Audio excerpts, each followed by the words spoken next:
Hello guys! Ito ako ngayon sa metro kasi naghihintay ako ng kasama ko. Papunta lang naman, manunood lang naman ng isang games sa football games. First time ko kasing manood ng live. Kaya wish granted po at nakakuha kami ng ticket para dito. Ayan, sobrang excited ko. Mas maaga pa ako sa kasama ko. At yan, nasa studio na kami. Yan na po, let's the game begin. Hindi ko po na video lahat ng pagpasok namin kasi sa sobrang excited ko at sa sobrang nagmamadali kami kasi last 5 minutes na lang po nang pumasok kami dyan at magsa-start na po yung laro.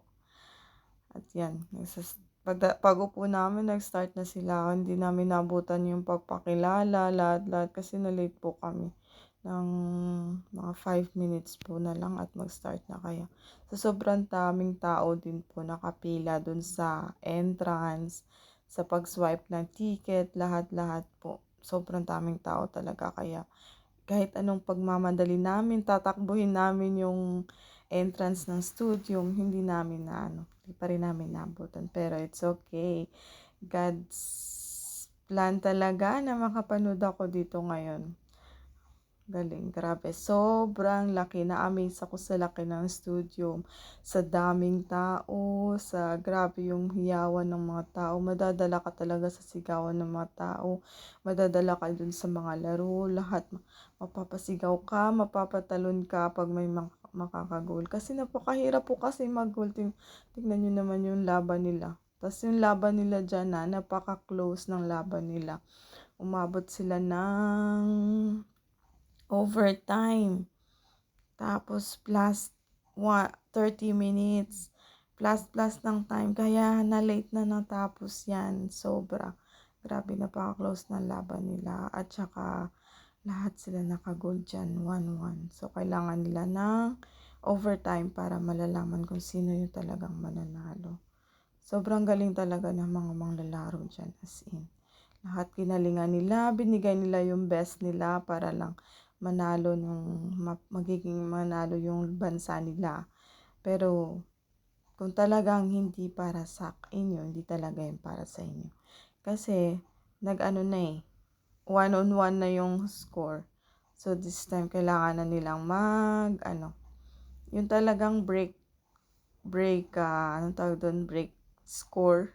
Ganun ba yun? Galing, grabe, sobra. Nakakasigaw, tuwa. Kaya yung experience ko dito talaga is sobra. Natutuwa ako. First time of my life, nakapasok ako sa studio, nakapanood ng live. Yes guys, ito naman yung pumasok yung malalaking mascot na pinasaya yung mga audience na lahat dyan. Pina-on yung ilaw para lang maging masayang ganun. Yeah.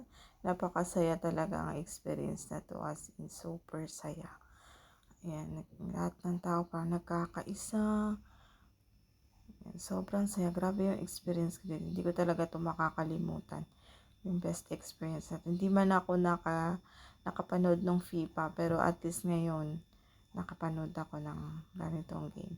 Experience na itong hindi ko makakalimutan dito sa Doha, Qatar. Ayan, grabe yung tao, yung mga ilaw ng mga cellphone nila yan, guys. Di ba makikita mo? Ayan na yan dyan, guys. Ano na yan? Last, na yan dyan. Talaga yung tao is naghihiyawan. Sobra lahat nagtasitayuan na yung mga tao dyan. Talagang, Diyos ko, masasabi mo na lang na, grabe, ganito pala to. As in. Kaya, yun. Kaya guys, ang masasabi ko lang, pag talagang may pagkakataon na maging masaya kayo, gawin mo yung gusto mong makita. Gawin mo na kasi hindi na yan mauulit. Hindi na yan mauulit bukas. Hindi na yan mauulit sa susunod na araw. Hindi mo na yan maibabalik pa, kumbaga. kapag natapos na yung pagkakataon na yun. Kaya nung pagkakataon na yun, sabi niya ganito, may ticket ganyan. Grinab ko na guys, ginawan ko na ng paraan, paano ako makapunta dyan, paano ako makapanood. Kaya, kasi sabi ko, once in a lifetime lang to. Sa dami-dami ba naman tao ang kukuha ng ticket? 'Di ba? Kami score nakakuha. guys. Thank you so much for watching. I want to share only guys. Thank you so much.